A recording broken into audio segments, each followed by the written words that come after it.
Ada sebuah nubuat kuno yang asal pastinya tidak diketahui, tetapi baru-baru ini diam-diam menyebar dan menghantui pikiran banyak peneliti okultisme. 3 api akan muncul dari timur. Jika kita mendengar ini bertahun-tahun yang lalu, kita mungkin hanya akan tertawa, menganggapnya sebagai cerita yang mengada-ada. Tetapi lihatlah dunia saat ini, asap dan api mengepul di mana-mana. Kita tidak perlu menjadi nabi untuk menyadari bahwa api pertama telah dinyalakan. Api itu berkobar hebat di Timur Tengah. Api kebencian, manuver geopolitik yang kejam, melahap kedamaian jutaan orang, dan menciptakan panas yang mencekik di seluruh rantai pasokan global. Api pertama telah menampakkan dirinya. Dan pertanyaan penting sekarang adalah, di mana 2 api lainnya bersembunyi? Hari ini, kita akan membuka kembali nubuat besar Nostradamus, nabi paling terkenal dalam sejarah Barat, untuk mengungkap 2 api yang tersisa. Kita tidak membuka ayat-ayat ini untuk menabur ketakutan atau pesimisme. Kita mencarinya karena roda sejarah tampaknya berputar dalam siklus yang tak henti-hentinya. Dalam video hari ini, kita akan menguraikan 3 puisi Nostradamus yang paling terkenal. Nostradamus' 17, ayat 1, Nostradamus' 26, ayat 8, dan Nostradamus' 26, ayat 3. Kita akan menghubungkan ayat-ayat misterius ini dengan data iklim global, dengan peta geopolitik yang memanas di Selat Taiwan dan Laut Cina Selatan. Pada saat yang sama, kita juga akan meninjau kembali babak berdarah dari era dominasi Tiongkok untuk mengungkap taktik manipulasi mengerikan yang masih berlanjut hingga saat ini. Para kepala negara atau perusahaan-perusahaan besar mungkin sedang memainkan permainan besar mereka sendiri. Tetapi bagi kita, orang-orang biasa, individu-individu jujur dalam arus sejarah, keinginan terbesar kita sangat sederhana. Kita hanya mendambakan rumah yang damai, makanan sederhana yang dipenuhi tawa. Kita berharap kerja keras kita, keringat dan air mata kita dihargai, bukan dieksploitasi atau dimanipulasi oleh kekuatan tak terlihat. Kita adalah orang-orang yang mencintai perdamaian dan selalu menghargai kebaikan. Namun untuk mempertahankan hal-hal sederhana ini di era yang penuh gejolak, kita harus memahami hukum-hukum dunia. Kita harus melihat segala sesuatu dari berbagai perspektif, lebih dalam, dan tetap tenang. Dan sekarang, mari kita selami nubuat pertama, hukuman 40 tahun yang keras. Hadirin sekalian, sebelum kita mencari wujud api kedua, kita menghadapi masalah yang jauh lebih serius dan berlangsung lama. Para ilmuwan menyebutnya perubahan iklim. Dari perspektif mistis, itu adalah karma, konsekuensi dari penghancuran alam oleh umat manusia. Ini adalah kenyataan pahit yang dihadapi setiap orang yang hidup di planet ini setiap hari, setiap jam. Lihat saja, gelombang panas tidak lagi lembut, tetapi membakar seperti api. Hujan tidak lagi sedang tetapi turun tanpa henti. Badai super semakin melampaui semua norma, dan bahkan badai salju mengubur segalanya seperti sesuatu dari film apokaliptik Hollywood. Musik, semuanya benar-benar terbalik, dan yang luar biasa, Nostradamus tampaknya telah secara akurat memprediksi jangka waktu di mana umat manusia akan mengalami murka ini. Untuk mengilustrasikan hal ini, mari kita kembali ke abad ke-16 dengan Les Prophéties, khususnya kanto 1, puisi 17. Puisi tersebut berbunyi, 40 tahun pelangi tidak akan muncul. Selama 40 tahun pelangi akan terlihat setiap hari. Tanah akan semakin tandus dan banjir besar akan datang ketika pelangi muncul. Hanya dengan beberapa baris singkat, Nostradamus melukiskan gambaran cuaca ekstrim dan tanpa kompromi. Mari kita analisis setiap detailnya.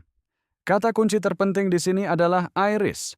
Dalam mitologi Yunani, Iris adalah Dewi Pelangi, simbol harmoni antara langit dan bumi. Pelangi selalu melambangkan kedamaian setelah badai. Tetapi, Nostradamus mengatakan bahwa selama 40 tahun, pelangi tidak akan muncul. Dari perspektif mistis, ini melambangkan kerusakan ekosistem, periode kekeringan yang mengerikan dan berkepanjangan.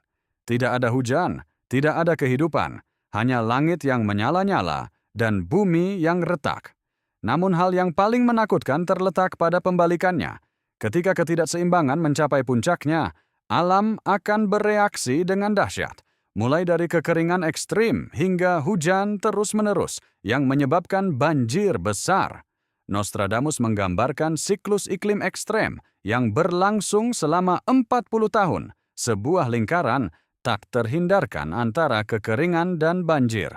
Dan yang mengkhawatirkan, ilmu pengetahuan modern juga mengkonfirmasi hal ini. Para ahli menyebutnya sebagai titik kritis iklim. Saat kita memasuki tahun 2026, banyak ilmuwan telah mengakui bahwa kita telah melewati ambang batas yang aman. Apa yang terjadi bukan lagi fenomena sementara, tetapi siklus jangka panjang yang berlangsung selama beberapa dekade. Fenomena El Niño dan La Niña adalah contoh yang paling jelas.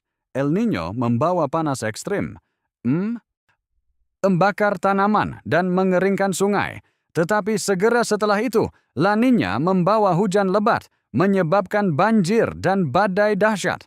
Umat manusia terjebak di antara dua ekstrim alam yang paling merusak. Konsekuensi utamanya bukan hanya bencana alam, tetapi juga krisis pangan global. Ketika daerah produksi pertanian hancur, kelaparan akan muncul, inflasi akan mencekik penduduk. Stabilitas yang kita nikmati saat ini sebenarnya sangat rapuh. Tetapi sementara umat manusia berjuang melawan alam, keserakahan belum berhenti. Dan disitulah api kedua mulai muncul.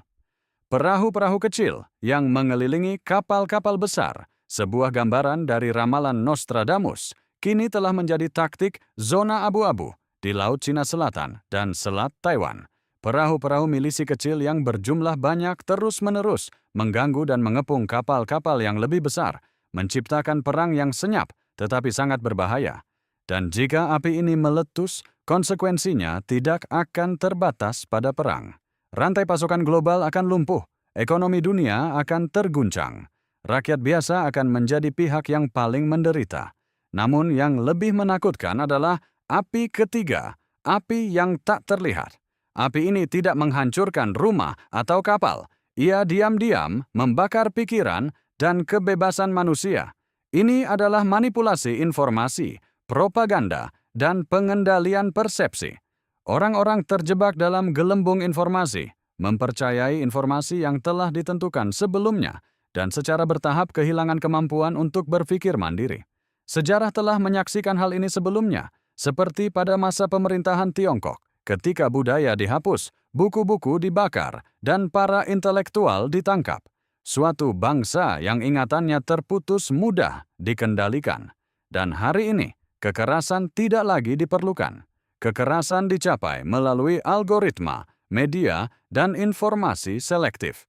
Jadi, di tengah tiga api ini, apa yang harus kita lakukan? Jawabannya sederhana, tetap waspada. Jangan terburu-buru percaya, jangan terburu-buru menghakimi. Lihatlah segala sesuatu dari berbagai perspektif. Tetaplah tenang dan berhati hangat. Hanya ketika pikiran kita kuat, badai di luar sana tidak akan menghanguskan kita.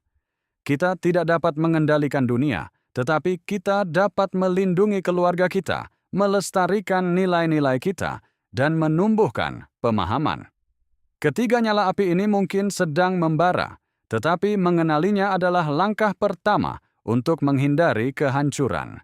Dan pada akhirnya, apa yang benar-benar kita inginkan bukanlah kekuasaan atau kendali, tetapi hanya kehidupan yang damai, rumah yang lengkap, dan jiwa yang tenang di tengah kekacauan dunia.